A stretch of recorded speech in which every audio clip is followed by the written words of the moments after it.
Siku marehemu baba alipofariki,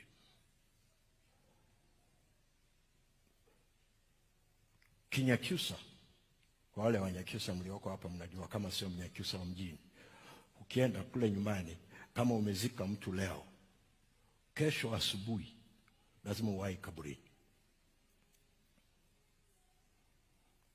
Okay, walikuwa na mila zao wanapowahi pale kaburini.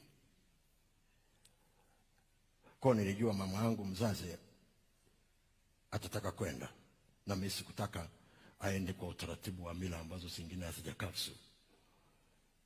Kwa nikamwambia mama, nakuja kuchukua asubuhi mapema, twende kaburini.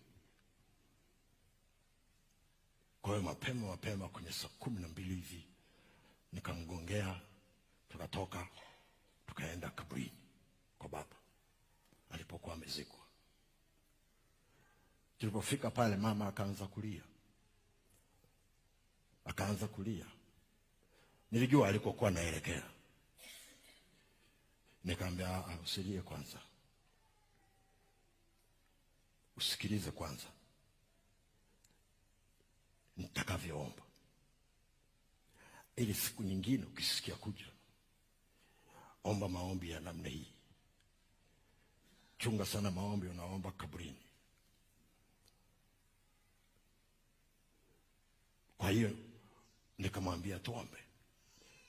Kwa tulipoanza kuomba, nikaanza kumshukuru Mungu kwa miaka ambayo Mungu ametupa tukamfahamu baba.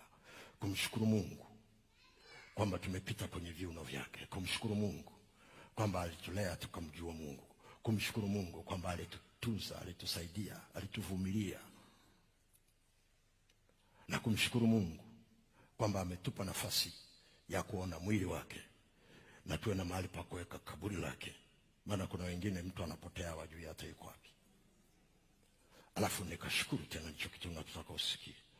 Nikasema, Mungu nakushukuru kwa ajili ya kutokuruhusu wakafa pamoja. Umembakiza mama hapa.